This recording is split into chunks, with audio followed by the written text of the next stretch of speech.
Florida woman was arrested and charged with drunk driving after she was broadcasting herself using live streaming app Periscope while driving at night. Please, guys.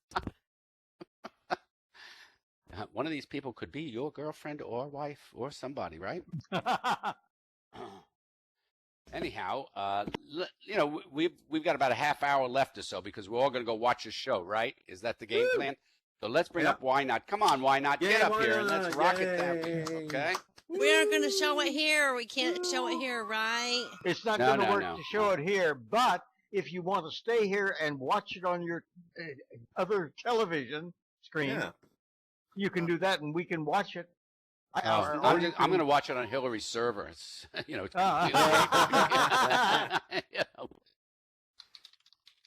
Well, this elderly Newfoundland fisherman is on his deathbed, and he summons us 3 sons to his bedside. What the hell is that? Hold on, I'll turn down my mic. That sounded like the wind is blowing. Sounded like a tornado. I thought maybe Dorothy came. He summoned his 3. I don't know. Did she ever come? Dorothy.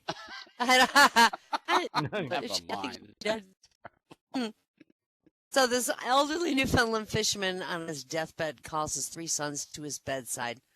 Well, boys, the time's near, and when I pass, I'd like to be buried at sea. So all the boys agreed, and a few days after his passing, the local front page read, local fishermen were shocked today when their nets brought in Patrick McRae in a coffin, 3 shovels, and the bodies of his 3 sons. Funeral arrangements haven't yet been made. However, it's believed all wish to be buried at sea. An English guy was very ill, and his son went to visit him in the hospital. Suddenly, the father began to breathe heavily, and he grabbed the pen and the pad by the bed. With his last bit of strength, he wrote this note, dropped it, and croaked. The son was overcome with grief, so he didn't remember he put the note in his pocket. But at the funeral, he reached in the pocket of his coat, and he felt that note. So he read it, thinking it might be something he could recite during the service. But it said, "You wanker, get off my oxygen tube!" Oh. This guy went up to the counter of the library. He says, "Have you got any books about committing suicide?" And the librarian said, "Well, yes. Take a look over there, somewhere on the middle shelf." So the guy came back a few minutes later, and he goes, I can't find any at all. And the librarian said, "Yeah, it's just awful. They never bring them back." Oh. Do you believe in life after death? This boss asked one of his employees. "Yes, sir," this new employee said. "Well, that makes everything just fine. After you left early yesterday to go to your grandmother's funeral, she stopped by to see you." I had that happen at school. I had a student who said her grandmother died, and then her father died, and she was out like 2 weeks. So I wrote the mother or called her. I can't remember which. I think I called the mother and said, I left a message. I said, "I'm so sorry about your husband and your father." And the woman called me back and goes, "What the hell are you talking about?" The little kid just made up all these lies about everybody dying in your family to get out of school. It's terrible. I wish I thought of it. Little Johnny's next door neighbors had a baby, and unfortunately it was born with no ears. So when they arrived home from the hospital, the parents invited little Johnny's family to come over and see the new baby. And Johnny's parents were really scared their son would have some wisecrack about the baby. So the dad had a long talk with him before they went to the neighbors. He goes, "Son, that poor baby was born without ears. I just want you to be on your best behavior. Don't say anything about his ears, or I'm going to spank you when we get home." "I promise I won't mention his ears at all," said Johnny. So they go to the neighbor's home, and little Johnny leans over the crib and touched the baby's hand and looked at the mother and goes, "What a beautiful baby." And the mother said, "Thank you very much, Johnny." And then he said, "This baby's got perfect little hands and perfect little feet. Why, just look at his pretty little eyes. Did the doctor say he can see good?" And the mother goes, "Well, yeah, Johnny. He said he's got 20/20 vision. And Johnny goes, well, it's a damn good thing because he sure can't wear glasses.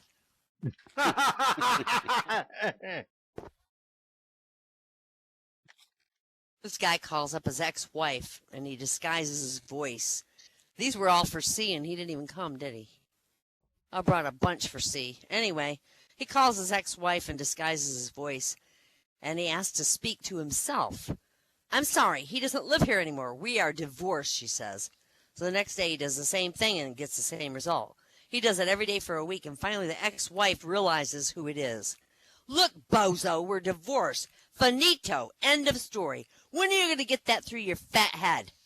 And he goes, well, I know. I just can't hear it often enough. Well, I'll have to remember to tell C that one the next time. All right, this 90-year-old couple decide to get a divorce, and they go to the judge. And they go, we want a divorce. The judge says, look, you've been married 70 years, and you want to get a divorce now? Why did you wait so long? And the couple say, in unison, well, we wanted to wait till the kids were dead. Oh. You know, a married couple's driving down the interstate. They're going 55, and the husband's behind the wheel, and the wife looks at him and goes, honey, I know we've been married 15 years, but I want a divorce. The husband doesn't say anything. He increases the speed to 60. Then she says, look, I don't want you to try to talk me out of it because I've been having an affair with your best friend, and he's a better lover than you. And the husband stays quiet, and he speeds up more and clenches his hands on the wheels. She says, I want the house. So he speeds up. Now he's going 70. She goes, I want the kids too. So he's driving faster and faster. He's up to 80 miles an hour. She says, I want the car. I want the checking account and all the credit cards. The husband slowly starts to veer toward a bridge overpass. And she goes, she says, is there anything that you want? And the husband says, no, I got everything I need right here. And she goes, what is that? And he says, just before they hit the wall at 90, I got the airbag.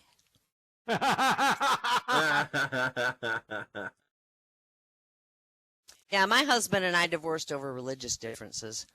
He thought he was God and I didn't. A husband and wife were having dinner at a really fine restaurant, and this stunning woman came over to the table. She gave the husband a big kiss and said she'd see him later. She walked away, and the wife glared at him. Who the hell was that? Oh, she's my mistress. Well, that's the last straw, the wife says. I've had enough. I want a divorce. Well, I can understand that, the husband said, but remember, if we get a divorce, it's going to mean no more shopping trips to Paris, no more wintering in Barbados, no more summers in Tuscany, no more Infinities and Lexuses in the garage, and no more yacht club. The decision's yours. Well, just then, a mutual friend entered the restaurant with a gorgeous babe on his arm. Who is that woman with Jim? The wife asked. Oh, that's his mistress, her husband says. Oh, ours is prettier, she says. Well, two people got it. All right, now with the holidays coming up, this one's very relevant. This elderly man in Phoenix called his son in New York, and he says, I hate to ruin your day, but I have to tell you your mother and I are divorcing. 45 years of misery's enough. Pop, what you talking about? The son screams. We can't stand the sight of each other any longer, the old man says. We're sick of each other. I'm sick of talking about it, so you call your sister in Chicago and you tell her, and he hangs up. The son's frantic, and he calls his sister, and she's exploding. Like the hell they're getting divorced. I'll take care of this. So she calls Phoenix immediately and screams at the old guy. You're not getting divorced. Do not do a single thing till I get there. I'm calling my brother back, and we'll both be there tomorrow. Till then, don't you do a darn thing. Do you hear me? And she hangs up. And the old man hangs up the phone, and he turns to his wife. Okay, they're coming for Thanksgiving. What do we tell them about for Christmas?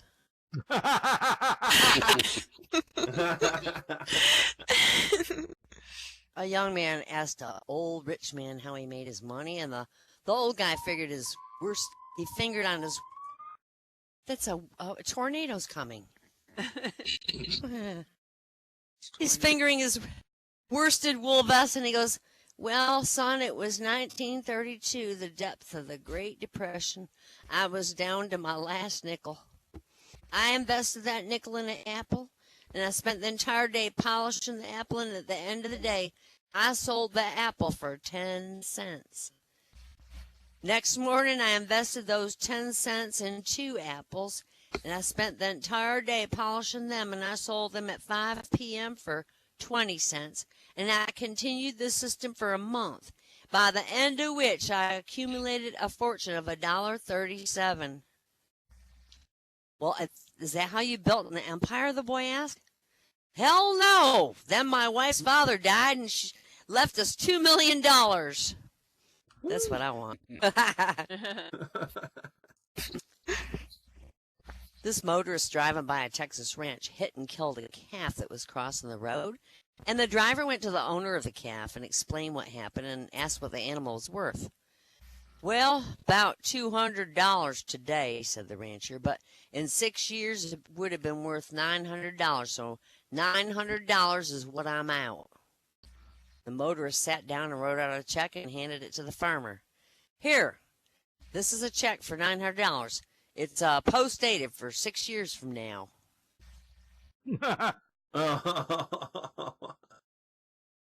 More about relationships. Adam said he didn't have anyone to talk to, and God said he was going to make Adam a companion. It'd be a woman. And he said, this pretty lady is going to gather your food, cook for you, and when you discover clothing, she'll wash it for you. She'll always agree with every decision you make, and she'll not nag you. She'll always be the first to admit she's wrong when you had an argument. She'll praise you. She'll bear your children. She'll never ask you to get up in the middle of the night and take care of them. She'll never have a headache, and she'll freely give you love and passion anytime you need it. And so Adam goes, well, what will a woman like this cost? And God says, an arm and a leg. And so Adam said, well, shit, what can I get for a rib? And of course, the rest is history.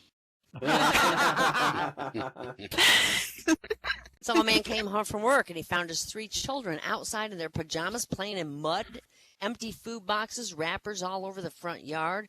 And the door of the wife's car is open. The front door of the house is open. There's no sign of the dog. So he goes in the entry. He even found a bigger mess. The lamp was knocked over. The throw rug was wadded up against a wall. And in the front room, the TV was blaring, cartoon channel, and the family room was strewn with toys, clothing. In the kitchen, the dishes filled the sink. Breakfast food was all over the counter. The refrigerator doors wide open. The dog food's all over the floor. A broken glass was on the table. A small pile of sand was spread by the back door. He ran up the stairs, stepping over toys and piles of clothes, looking for his wife. He thought maybe she was sick or something serious happened, and he found a trickle of water out of the bathroom door, and he looked and he found wet towels, scummy soap, toys all over the floor, miles of toilet paper in a heap, toothpaste smeared on the mirror and the walls. He rushed to the bedroom, and he found the wife curled up in bed in her pajamas reading a book. She looked up at him and smiled and goes, how was your day, honey? And he's like, what the hell happened here today? She said, you know, every day when you come home from work and you ask me what in the world I do all day? He goes, well, yeah. She said, well, today I just didn't fucking do it. Now you know. This man's driving along a highway and he sees a rabbit jump out across the middle of the road and he swerves to avoid hitting it. But unfortunately, the rabbit jumps in front of the car and the driver, he's sensitive and an animal lover. He pulls over, he gets out to see what happened, and the rabbit's dead. And he feels so awful, he starts crying. So a beautiful blonde woman driving down the highway sees him crying on the side of the road, and she pulls over, steps out of her car, and she says, what's wrong? I feel terrible. I accidentally hit this rabbit and I killed it. She goes, well, don't worry. She runs to her car, pulls out a spray can, and walks over to the limp dead rabbit, bends down, sprays the contents. The rabbit jumps up, waves its paw at the two of them, hops off down the road. 10 feet away, it stops, turns around and waves again. He hops down the road another 10 feet and waves and hops 10 feet, turns, waves again. And the man's like, wow, what is that can? What'd you spray? And the woman turns around. She reads the label. She goes, hairspray. Restores life to dead hair, adds permanent wave. Well,